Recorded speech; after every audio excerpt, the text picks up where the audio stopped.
Pourquoi les films des années 90, comme Jurassic Park, semblent-ils parfois plus réalistes que les blockbusters d'aujourd'hui? Cette question intrigue de nombreux cinéphiles et la réponse se cache au cœur d'une crise silencieuse qui secoue Hollywood, la crise des effets visuels. Aujourd'hui, nous allons plonger dans les coulisses de l'industrie pour comprendre pourquoi le CGI, ou l'imagerie générée par ordinateur, semble parfois moins convaincant qu'auparavant. Est-ce une simple impression ou le symptôme d'un problème plus profond? Pour bien comprendre le présent, il faut remonter le temps. Dans les années 80 et 90, les effets spéciaux étaient un mélange savant de créativité et de contraintes. Les réalisateurs utilisaient des maquettes, des animatroniques sophistiqués et des effets pratiques, comme des explosions contrôlées ou des prothèses. Ces techniques obligeaient les équipes à être incroyablement ingénieuses. Chaque effet était un défi physique, une sculpture, une marionnette qui devait interagir de manière tangible avec les acteurs et l'environnement. Pensez au T-Rex de Jurassic Park, c'était une énorme machine robotisée, lourde et impressionnante, qui existait réellement sur le plateau. Quand les acteurs regardaient le dinosaure, ils voyaient une créature mécanique de plusieurs tonnes bouger devant eux. Leur peur, leur étonnement, tout était une réaction authentique à quelque chose de physique. La lumière se reflétait naturellement sur sa peau, il projetait de vraies ombres, et quand il marchait, le sol tremblait pour de vrai. Le CGI existait déjà, bien sûr, et Jurassic Park en est l'exemple parfait. Mais il était utilisé avec parcimonie, pour les plans larges où l'animatronique ne pouvait pas fonctionner ou pour ajouter des détails fins.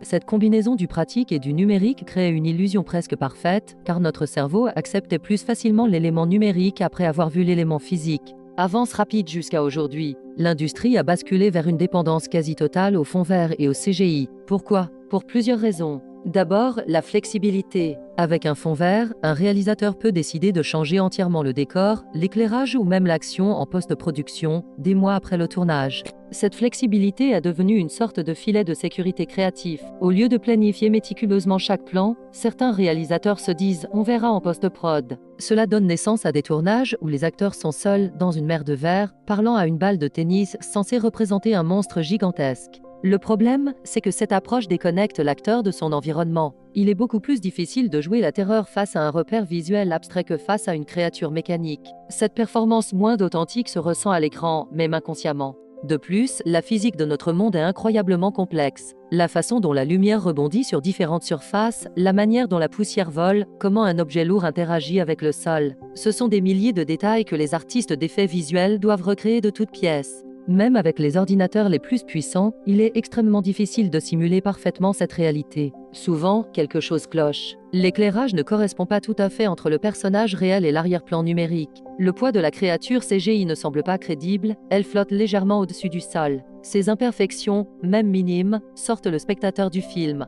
Mais le plus grand problème n'est pas seulement technologique, il est humain et économique. L'industrie des effets visuels est en crise. Les studios de VFX sont mis en concurrence féroce les uns avec les autres. Les grands studios de production, comme Disney ou Warner Bros., demandent des devis à plusieurs entreprises. Pour remporter le contrat, les studios de VFX sont souvent obligés de proposer des prix très bas, parfois même à perte. Ils espèrent se rattraper sur les modifications et les ajouts demandés plus tard, qui sont facturés au prix fort. Ce système crée une pression financière énorme. Une fois le contrat signé, le studio de production peut demander des changements incessants et radicaux, même à la dernière minute. Imaginez des artistes qui ont passé des mois à créer une scène complexe, pour qu'on leur demande de tout recommencer à quelques semaines de la sortie du film, car le réalisateur a eu une nouvelle idée. Cette culture du tout est possible avec le CGI à des conséquences désastreuses. Les artistes travaillent des heures supplémentaires non payées, sous une pression immense et avec des délais irréalistes. La qualité en pâtit forcément. Les plans sont précipités, les détails sont négligés et le résultat final manque de finition.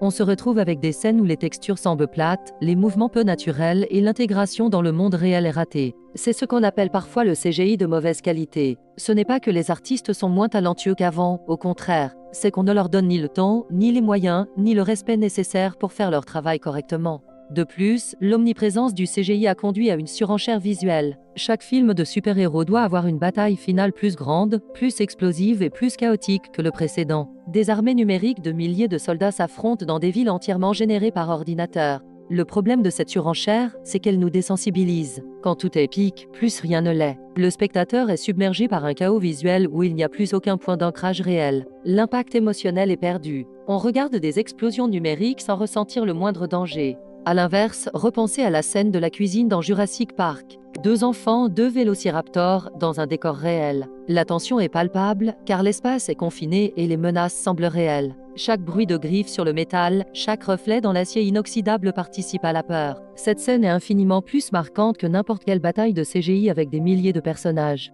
Certains réalisateurs commencent à réagir contre cette tendance. Christopher Nolan, par exemple, est célèbre pour son utilisation d'effets pratiques. Pour le film Tenet, il a fait s'écraser un véritable Boeing 747 plutôt que de le créer en CGI, car c'était plus simple et plus réaliste. Le réalisateur de Mad Max, Fury Road, Georges Millet, a également privilégié les cascades réelles et les effets pratiques, n'utilisant le CGI que pour effacer les câbles de sécurité ou améliorer les paysages. Le résultat est un film d'action viscérale où l'on ressent la vitesse, le danger et l'impact de chaque collision. Ces films nous montrent qu'un retour à l'équilibre est possible. Le CGI n'est pas l'ennemi. C'est un outil extraordinaire qui peut créer des mondes magiques et des créatures fantastiques. Mais comme tout outil, il doit être utilisé à bon escient.